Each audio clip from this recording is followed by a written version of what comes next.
Confessions from a 26-year-old virgin. Yeah, 26 years old. That's right. It's far removed from the average, at least in North American culture, most Western countries. Needless to say, that's created for me so many complexes throughout the years because I felt that I had to, had so much makeup work to do. Because clearly, starting so late out of the gate, you just have a lot to learn really, really fast. And needless to say, I learned a lot, and I keep learning a lot. That also means that by starting, quote unquote, so late, and I know that the 40-year-old version is probably real and it does exist, uh, it, it does mean that my sexuality has been really intentional and conscious. Really intentional. I mean, I consciously decided when to lose my virginity. And I don't like the term of losing virginity. It's something you have. It's what semantics. So all that to say that it's been a journey, a really interesting journey, a really fun journey, sometimes a little painful in not the physical sense, but in the emotional sense, because you're frustrated, because you don't exactly understand the dynamics, or you don't have the words or the confidence to communicate with your partner about, I don't know this yet. I mean, orgasm seems like something so easy that everyone should know how to do. However, I find that female anatomy is really, really complex, unfortunately. Most men, I can tell you how they can come to an orgasm, but most women, mm, yes, but no. And especially when we're focused primarily on clitoral stimulation only, and then we because the books say that the vagina doesn't have as many nerve endings, it does not mean it's not a great source of pleasure if you're actually willing to explore it.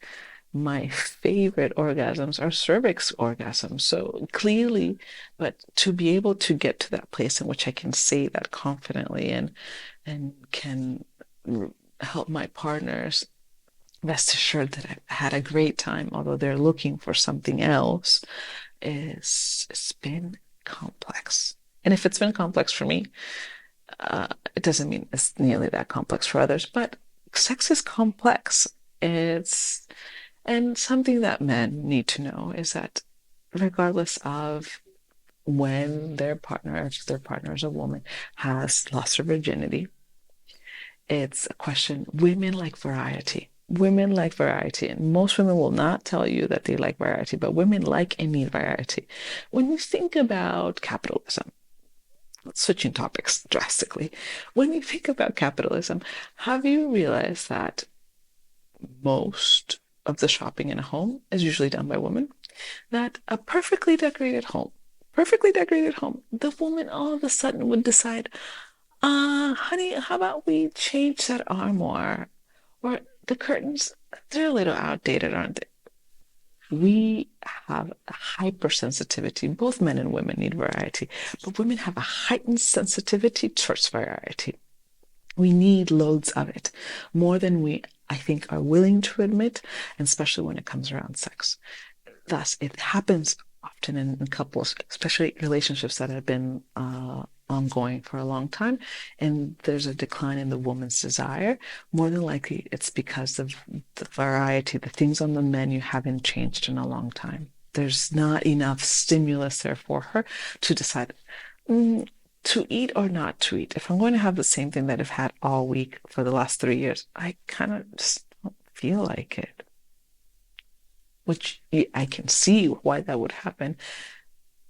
So, gentlemen, work on variety. And I'm not even talking about types of relationships yet, just variety in the things that you do and the techniques that you practice. However, in order for variety to be variety, it means that you have a status quo. You have something that actually works for the two of you that you know it's your go-to. You need to have a go-to. And on top of that go-to, then you can innovate. But if you don't have a go-to, then you don't have variety because everything's new all the time. But you also don't have something that feels really good most of the time. Understood? Clear? Okay. Sex is not the end all be all in relationships. However, it is a balm. It is something that helps. If it's present and if it's good, it can make everything better. It can make a conflict better. It can make a high point better. It can make everyday life better because it's just a balm. It soothes everything out. It's this delicious balm. Um, but in order for that balm to work, in order for that balm to be effective, we need to have communication. We need to have really good communication. So I want to break this down into two categories. One is category one, which is elements for self-reflection and discussion with your partner. And then category two, column two, are practices. Practices that I want you to take note of, to read on your own, maybe pick up a book, maybe take a course on it to see if it's something that you could possibly integrate into your sex life. Self-reflection first before you have the discussion so that you have done some of that previous work. One is types of relationships. We assume monogamy. Everyone assumes monogamy, except that most people are not actually monogamous long term. That's just a fact. That's just a fact. People are not confessing. It's impossible for 6 to 7% of men, or whatever the percentage is, 6 to 7% of men to have extramarital relationships, and only 35% of women. So who are they? These are heterosexual men. Who are they having? Who are they having relationships with? It's impossible that they all find all the single women available. Clearly, there's a disconnect, and clearly, women we have some social status and social taboos that still make it difficult for us to confess, to be honest with about our desires, about our needs, and so forth. So that's important to take into account. And when I mean types of relationships, clearly, you have polyamory, you have open, you have swingers, you have all sorts of different types, and you can define just nuances to the monogamy that you want to have with your partner. The thing is to not take anything for granted, but versus have a conversation around it because a conversation should be had. Don't assume monogamy. And if you assume monogamy, please create some conscientious frameworks and steps to protect that because you need to inject it with variety sooner or later. It's a necessity of life. You need to be intentional about working on your sex life if you're going to go with this framework long term.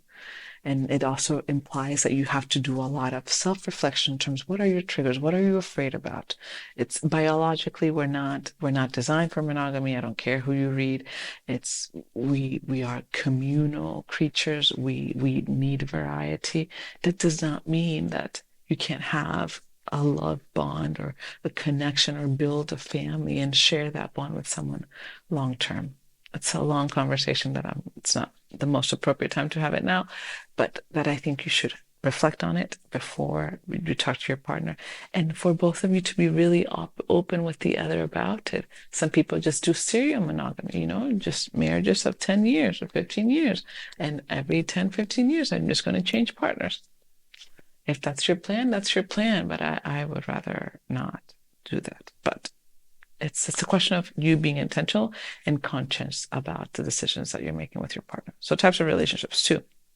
Frequency and priority.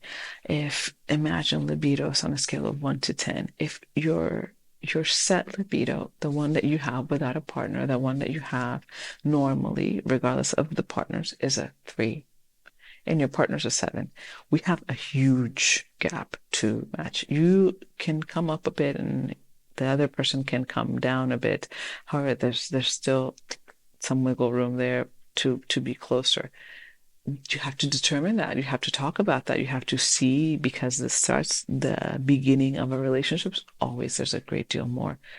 euphoria and eagerness because it's all novel and you want to spend more time with that person and so forth, the hormones.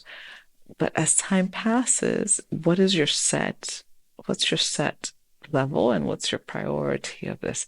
Remember, sex is not everything. However, it needs to be present. You need to nurture it and you need to care for it like any other aspect of your life. Baggage, baggage. Remember those layers? So in these layers, there might be sexual baggage or relationship baggage that trigger some things about the sexuality that you share with your partner. And that can be everything from a mean comment an ex-partner said to your first sexual encounters to body image, whatever it might be. All of those things might impact how you engage sexually with your partner. And you need to identify them, and you might have identified them already, and that's fantastic, or you might not have.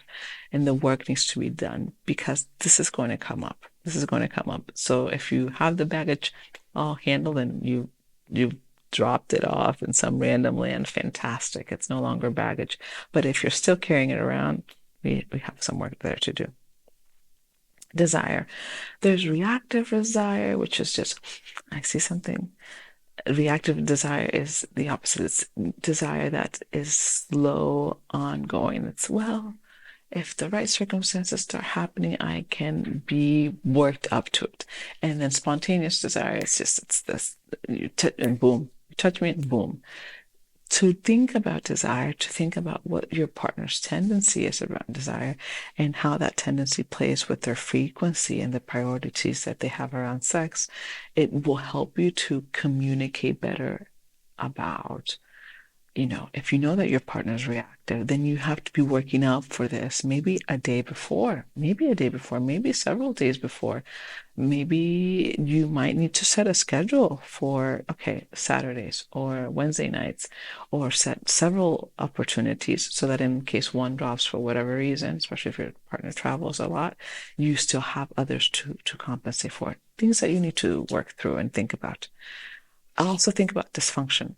Dysfunction happens. It can be all sorts of things from vaginal dysfunction as well as erectile dysfunction of several types. And there are many nuances there.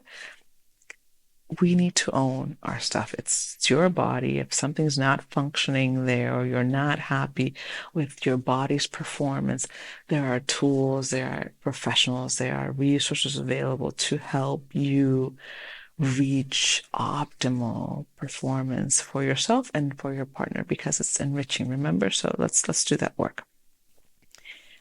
Perimeter of pleasure. Perimeter of pleasure for me is an encouragement to help you, to push you to expand what you normally do, to think more broadly, especially as we talk about variety and as we think through what areas can be exciting for us to try, to think about, to be curious about what areas can be exciting. What would you like to try? Oh, that sounded interesting. Expand your parameter of pleasure, don't be so rigid, rather make it a more flexible and an area to play in and experiment with. And lastly, on the discussion is to think about menstrual cycles. Menstrual cycles, hormone cycles for women are really, really important, whether it's menstrual cycle or whether it's perimenopause or menopause or postmenopause, wherever the woman is. Thinking about taking that into account of how that changes the body dynamics, how that changes chemistry is key for obviously the woman knowing her body and knowing what she needs, and maybe more lubrication or maybe gentler sex when it's during her cycle, whatever it might be. It's important to take into account.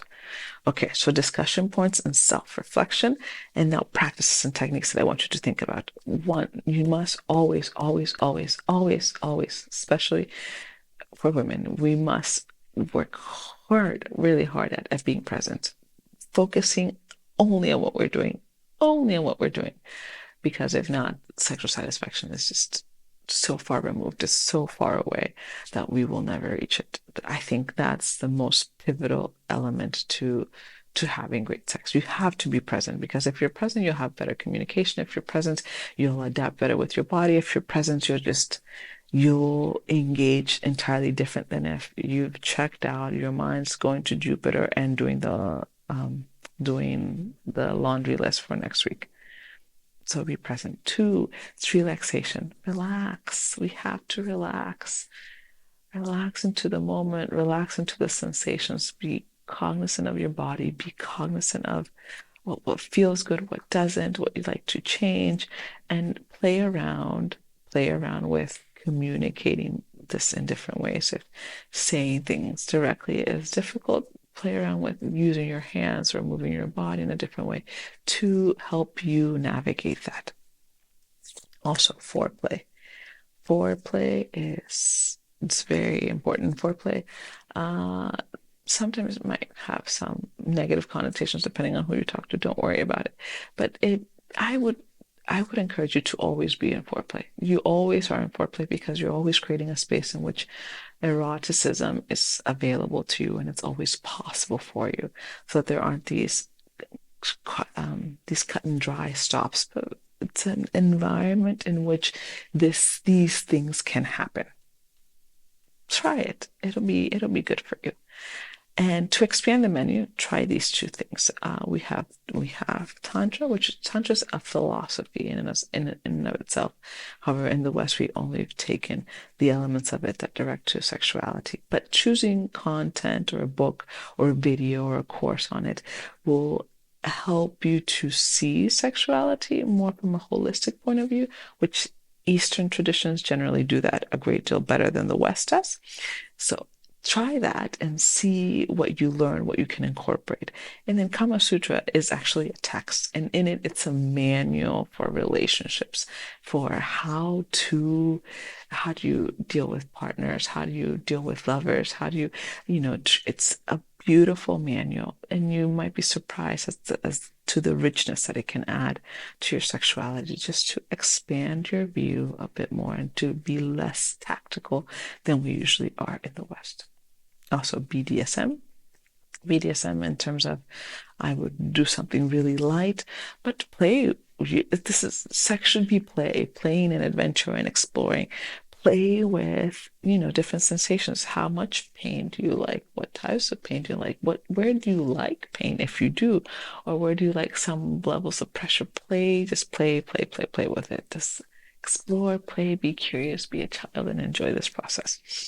And lastly is Extended Massive Orgasm by the Bodanskis. They have a great book on it, which has a technique, a practice that you can have with your partner, and the sensations that you can have in your body of expanding orgasm far beyond just the 10, 20 seconds it can last. For both men and women is fantastic and can just expand into, they say that even to the rest, to your full day in the terms of a way of being. I have not reached that, but it is true that technique is absolutely amazing. And the key is to have techniques. You want your menu options to be broad so that they can adapt to different moments of your life. It's not the same.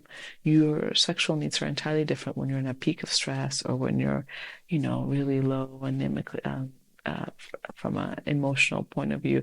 So different, you want different things on the menu to adapt to those changing circumstances. So before you talk with your partner about the things on the menu, about sexuality, about intimacy, what self-reflection do you need to do first? See you tomorrow.